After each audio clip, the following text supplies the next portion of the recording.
saludo para los pregoneros con todo mi corazón.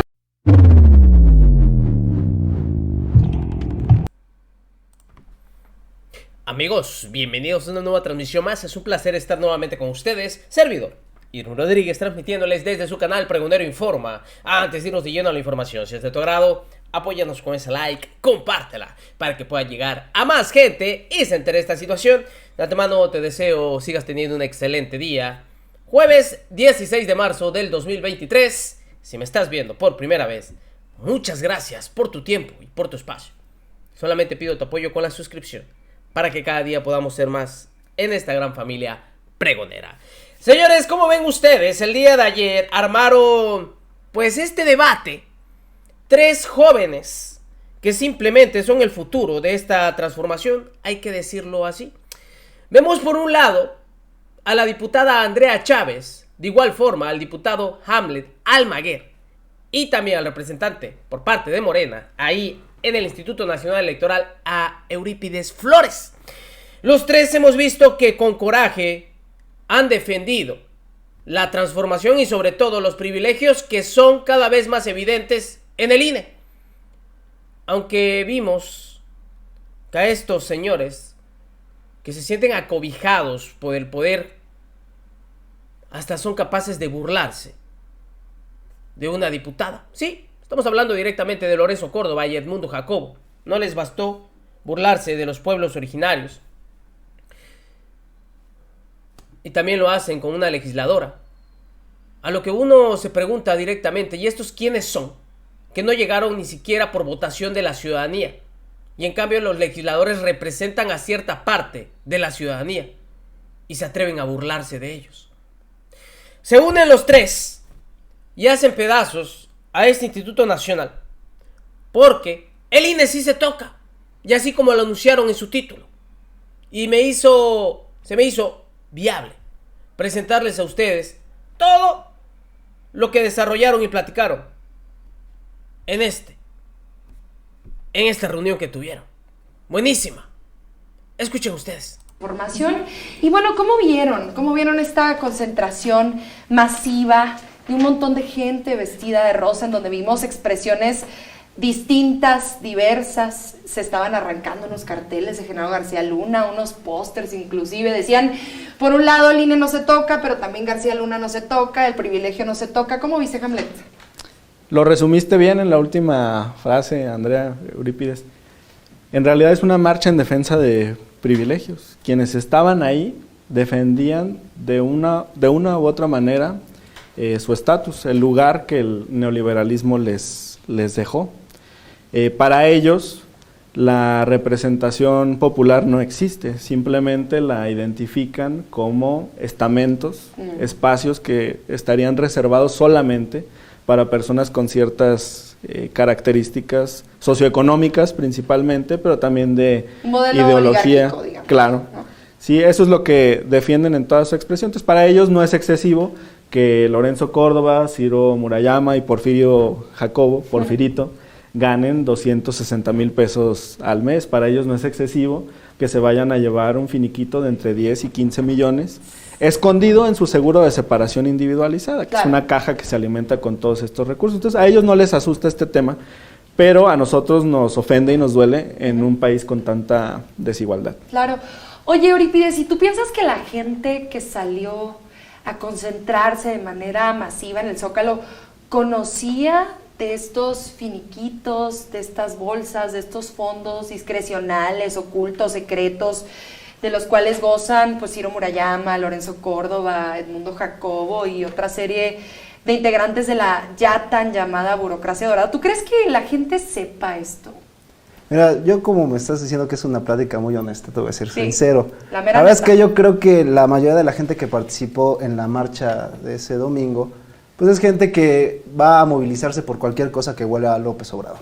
Claro. Es gente que está absolutamente infundida de odio, de racismo, de clasismo, y como ven en López Obrador la llegada al poder de una gente del pueblo, de abajo, eso les enardece, les molesta mucho, y cualquier oportunidad que tienen para manifestar ese odio en contra de López Obrador y todo lo que él representa, pues los moviliza. Entonces creo que esa es la razón fundamental de la concentración del domingo. Y bueno, pues pasan por alto o hacen vista gorda de todos estos excesos, de todos los privilegios que significa la burocracia dorada del INE. Claro. Y eso creo que es lo fundamental. No les importa, digamos. Claro. Ya es lo demás es lo de menos para ellos. Es la cuestión de manifestarse en contra del presidente y de su proyecto. Claro, pues a resumidas cuentas hemos hablado un poco de la concentración, ¿no? De esta concentración que se dio en el Zócalo, que fue amplísimamente cubierta por los medios de comunicación tradicionales, por los grandes consorcios mediáticos, ¿no? Con esto, ciertas personas, dentro de las cuales me incluyo, pues creemos que se pretendió tapar el asunto de García Luna y la sentencia condenatoria en contra de quien fuera secretario de Seguridad Pública y como cambiar la página, ¿no? O sea, cambiar de tema. Pero bueno, hay muchos asuntos que hay que analizar en la reforma político-electoral. Y yo empezaría, Hamlet, si te parece bien, ¿era necesaria una reforma político-electoral? Tú que conoces también el sistema político mexicano, particularmente en su beta electoral, ¿era necesaria la reforma político-electoral? Porque hay quienes dicen, pues tuvo que haber sido muy al inicio del sexenio, habiendo ya pasado, o sea, como poco tiempo de la transición, ¿no? Que es cuando se suelen hacer reformas estructurales como esta. ¿Era necesaria la segunda mitad del sexenio del presidente proponer esta reforma constitucional? Lo primero que tenemos que decir, Andrea, es que Calderón sí sabía, claro, y que Margarita sí sabía. Claro. ¿Sí sabía o no sabía, pues? Sí sabía. Y lo interesante ya en la aplicación de la reforma, la principal razón por la cual no avanzó la modificación constitucional, es porque se tocaban los privilegios de los partidos políticos. Para este año, 2023, los partidos están llevando 6,000 millones de pesos a nivel federal de prerrogativas, más otros 5,700 a nivel estatal, porque les da presupuesto el INE a nivel federal, pero también las legislaturas en los congresos locales. Ahora, la fórmula, ustedes van a decir, ¿por qué tanto dinero, no? La fórmula para la asignación del presupuesto a los partidos está en la Constitución. Entonces ellos encumbraron sus privilegios, los resguardaron en una bóveda que no puedes abrir si no tienes 2/3 partes. De ahí la importancia, Andrea, de que en el 2024 haya una elección contundente a estos partidos corruptos del régimen neoliberal, de la mafia, como bien expresó mi compañero Eurípides, claro, ahí en el Consejo General del INE, para por fin derrotar estas barreras y que pierdan esos recursos. Y hay encuestas. Le salió el tiro por la culata a Lorenzo y a Ciro, porque creyeron que después de una campaña de desinformación del INE, la ciudadanía iba a estar en contra de los principales aspectos de la reforma constitucional y también se replican algunos en el Plan B. Pero tienes que el 93% de los ciudadanos están a favor de reducir el presupuesto a los partidos políticos. Esto según la encuesta de ENCOL, ¿no? La encuesta de ENCOL, pero también es coincidente con la que hizo Telefónica el INE, claro, y claro, con otra espejo que hizo parametría con el propio partido, con Morena, las tres coinciden. Antes de que nos compartas esos datos, recordarles a quienes nos están viendo, que nos ayuden compartiendo este en vivo, por supuesto, recordarles un asunto que es fundamental. El Instituto Nacional Electoral hizo un levantamiento, ¿no? Hizo una encuesta del propio instituto. Fue juez y parte, como le gusta hacer en muchas ocasiones. Y como le fue mal en la encuesta, pretendió ocultar los resultados de esta encuesta, ¿no? La escondió y fue a través de la representación del diputado Mario Yergo de Eurípides que se logra tener esa información y divulgarla. Pero además no se equivocaba la encuesta del INE. Hubo otras dos, que son las que mencionabas, que confirman estos resultados. Eso fue en partidos, pero es lo mismo para reducción del número de legisladores. Y coincide también con quitarle presupuesto al Instituto Nacional Electoral. 74% en una encuesta, 75% en otra, pero a favor de eliminar estos excesos, Andrea. Entonces la respuesta es, sí era urgente y sigue siendo urgente una reforma en materia electoral. Creo yo que ahora todo este entorno nos deja ver que la reforma más urgente en este momento también es una al Poder Judicial. Sí, claro, por supuesto, porque solemos hablar mucho del INE, porque es a donde la ciudadanía pues tiene más cercano el INE, ¿no? O sea, si le dices Tribunal Electoral del Poder Judicial de la Federación, no dice mucho en términos generales, ¿no?, a la población mexicana. Pero es a donde la oposición llevó también el debate. El INE no se toca, pero no habló en ningún momento del Tribunal Electoral, de la Sala Superior, de la Sala Regional, no habló en ningún momento de los organismos públicos locales electorales, de los soples, de los institutos estatales. Bueno, esta reforma incluye muchísimos puntos, ¿no? No pudimos rescatar todos los que venían en la reforma constitucional porque pues no teníamos efectivamente, por este candado del que ya hablaba Hamlet, la mayoría calificada, pero pudimos rescatar otra serie de puntos, ¿no? ¿Cuál podrías decir, Eurípides, que es el punto más importante, el medular de la reforma político-electoral en leyes secundarias, para que la gente lo conozca? Sí, antes me gustaría decir algo que bien mencionaba Hamlet. Mira, el tema de que hayan agarrado al INE como bandera es porque hay que ser sinceros, y también es un reto para los que participamos ahí en la representación. El INE como institución está bien visto por la gente. ¿Por qué? Porque uno pues recibe su credencial para votar con racional funcionamiento de sus módulos, pues la usa para ir al banco, para hacer todos los trámites. Entonces, la credencial para votar con fotografía es una herramienta que uno siente muy cercana. Claro. Entonces, además, hay un aparato de comunicación muy importante por parte del INE, tiene la administración de todo el tiempo del Estado y tiene un presupuesto muy importante de comunicación que todo el día te está diciendo el INE, el INE, el INE, el INE, el INE es tuyo, somos parte del INE. Entonces, está muy familiarizada la gente con el Instituto Nacional Electoral. Esa cuestión la han aprovechado los que están en la cúpula del poder del INE para decir que entonces ellos son el INE y que la gente sienta que si hay alguna transformación que toca los privilegios de arriba, puedan ellos decir, es que nos quieren quitar nuestra credencial para votar.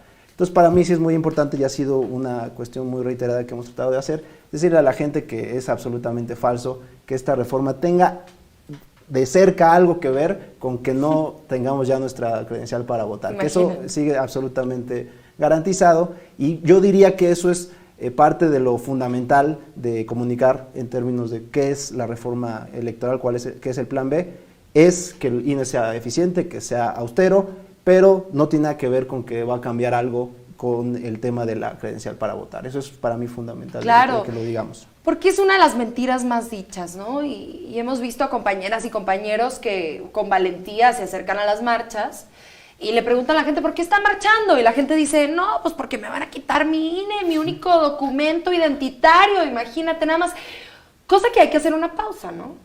Hay que pensar, nosotros que somos diputados, Hamlet, en quitarle la preservación del derecho a la identidad al Instituto Nacional Electoral, ¿no? Tendremos que pensar en una identificación personal más allá de lo electoral, como lo tienen en otros países, como en Europa, el DNI y otros asuntos, ¿no?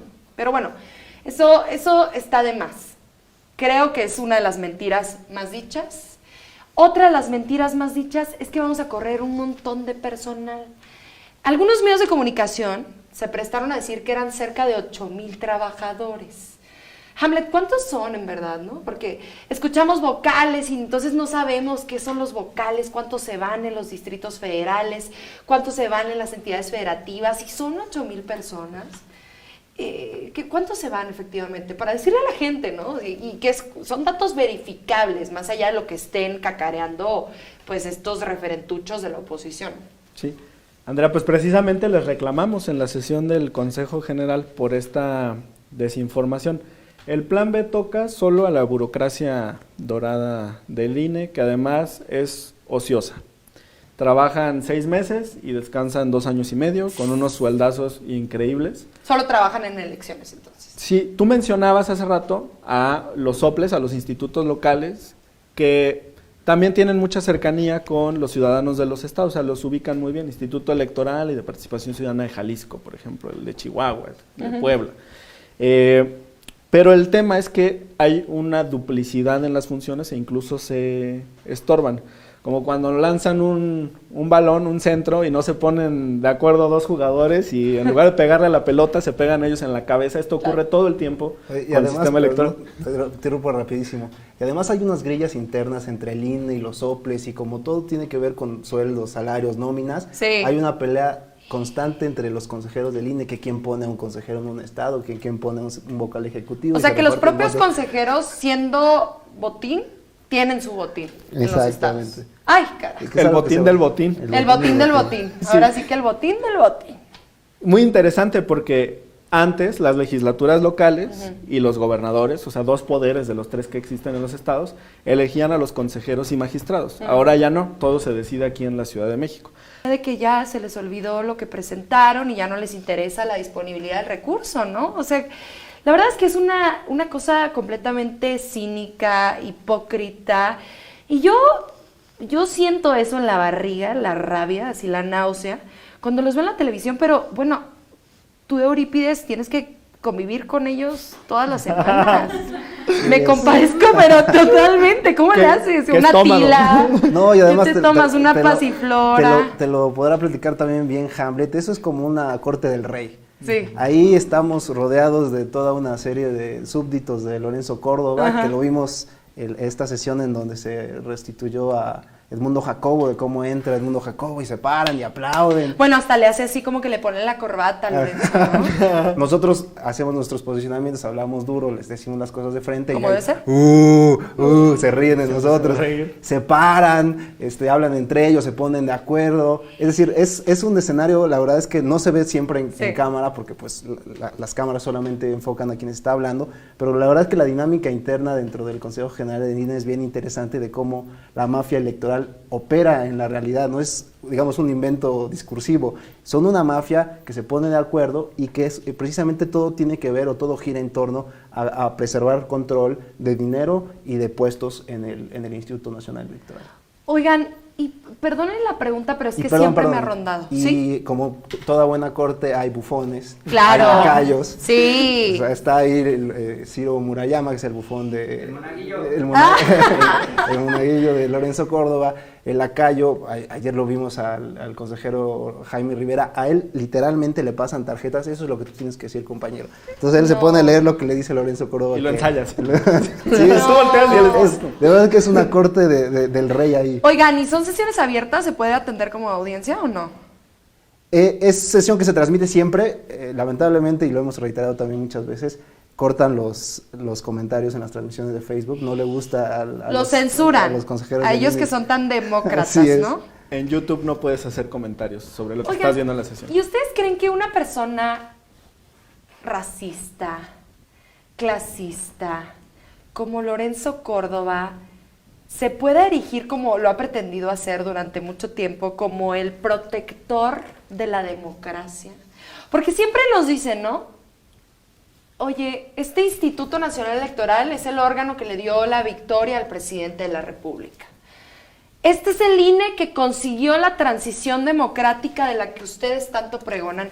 Y yo digo, bueno, lo que pasa es que existió una votación histórica masiva que impidió el fraude electoral. Sí. ¿Cómo podríamos comentarle a la gente, hacerle saber a la gente que no fue el INE el que le entregó un premio al presidente, que le dijo, híjole, ya, ahora sí ya te toca, Edmundo, ¿qué crees? Ya, la tercera es la vencida y ya la tienes merecida? ¿Cómo le podríamos decir a la gente, o sea, cómo podríamos hacer esa división entre democracia e Instituto Nacional Electoral para que la oposición no las intente asemejar? Porque lo han intentado hacer durante mucho tiempo, ¿no? Sí, pues nosotros, los 3, resultamos electos en 2021, como ocurrió masivamente en 2018, gracias al apoyo popular por un proyecto de nación que encabeza el presidente López Obrador. Y ganamos como equipo, como Cuarta Transformación, como Morena, como coalición, a pesar del árbitro, no gracias al árbitro. Claro. Los jugadores, las personas relevantes, los protagonistas de esta transformación son ustedes, los que nos dieron la confianza con su voto, que esperamos pues honrar día a día en el trabajo legislativo, en la representación en el INE, para continuar con ese proyecto de nación. Pero no se dejen engañar, el árbitro siempre ha jugado en contra de Morena. Nada más. La necesidad de la reforma, porque si no hay una reforma de fondo, pues la autoridad electoral y la mafia que está enquistada en el INE, en cualquier oportunidad que tenga, va a hacer un fraude o va a permitir un fraude electoral. A veces nos olvida, y yo creo que el 2018 es muy muy ejemplificativo de esa situación. En mi estado, en Puebla, hubo un fraude electoral abierto. Ahí nuestro hoy fallecido compañero Miguel Barbosa participó como candidato a gobernador en el 2018 contra la esposa de Rafael Moreno Valle, Marta Erika Alonso, y hubo un fraude y le robaron la gubernatura. La gente va a poder revisar en internet, hay videos de cómo el equipo de campaña encontró laboratorios literalmente donde estaban fabricando las actas. Esas actas se metieron los compañeros, ahí evidenciaron cómo se estaban fabricando las actas electorales, pero aún aunque fue esta evidencia de fraude, validaron esa elección y en términos legales había sido electa como gobernadora Marta Erika Alonso de Moreno Valle.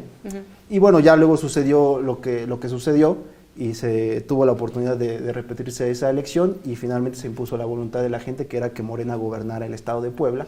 Pero para que veas que aún en esta ola democrática que hubo en el 2018, si había o cuando hubo esta oportunidad de hacer un fraude, se hizo. Entonces, yo creo que esa es también una cuestión muy importante del presidente, que él dice, a ver, a mí no me importa que Morena es una potencia electoral, hoy lo es, y con el actual marco jurídico hemos llevado a cabo elecciones abrumadoras a favor del movimiento, pero quiere dejar sentado que no haya la posibilidad en el futuro en el que haya una oportunidad de que se cometa un fraude y que esta autoridad aproveche esa oportunidad para que se lleve a cabo un fraude. Y está muy bien, porque si hay un experto en fraudes, desde el lado de la víctima, es el presidente Andrés Manuel López Obrador, ¿no? Y si hay un experto en fraudes desde el lado, pues, del malo, de Malolandia, podría ser, por ejemplo, Edmundo Jacobo, que ha estado ¿cuántos años en el INE? Desde la prehistoria, es el dinosaurio. Es el dinosaurio, efectivamente. Creo que no habíamos nacido ninguno de los tres y él ya está. No, eso seguro, eso seguro. Supuesto ya va a tener credencial para votar, de hecho va a tener 18 años cuando llegue, entonces a 2026 vas a poder sacar, vas a decir, Secretaría Ejecutiva del Instituto Nacional Electoral le van a emitir su credencial para votar. Entonces, por una parte tenemos, por supuesto, el tema de la austeridad republicana, que hacía falta que llegara al Instituto Nacional Electoral. La eliminación de la burocracia dorada, la simplificación de procesos, ¿no? En tercer lugar, poder tener un árbitro neutral, imparcial, ¿no? Objetivo, ¿no? Y pienso yo en este último punto, en el Tribunal Electoral del Poder Judicial de la Federación, que también está involucrado dentro de esta reforma, ¿no? Y se los digo yo porque como sabe la gente que nos está siguiendo y que nos está viendo, a mí me intentaron inhabilitar como candidato durante 3 años por decir que la Casa Editorial Mexicana del Fondo de Cultura Económica debía dedicarse a fomentar la lectura. Al igual que el presidente de la República, lo intentaron desaforar por querer conectar a un hospital. ¿Por qué hago estos ejemplos? Porque es evidente que existe un encono en contra de nosotros de parte de estas instituciones. Señores, pues ahí vimos este debate, esta plática amena entre tres jóvenes en la política que son el futuro de esta transformación, como bien lo ha dicho el presidente de la República. Son los que van a seguir con esta transformación, con esta sucesión, si pudiéramos llamarlo así. Y nos da gusto ver que estén defendiendo lo que muchos mexicanos queremos. Basta de toda esta burocracia, de estos excesos, de este poder, y que entre estos institutos, tribunal y partidos, han hecho de las suyas durante muchos años. Nos vemos en una siguiente emisión, señores. Que sigan pasando un bonito día. Servidor Irving Rodríguez, transmitiéndoles desde su canal. Recuerden, la información está ahí y depende de todos nosotros el pregonarla. Nos vemos en una siguiente emisión.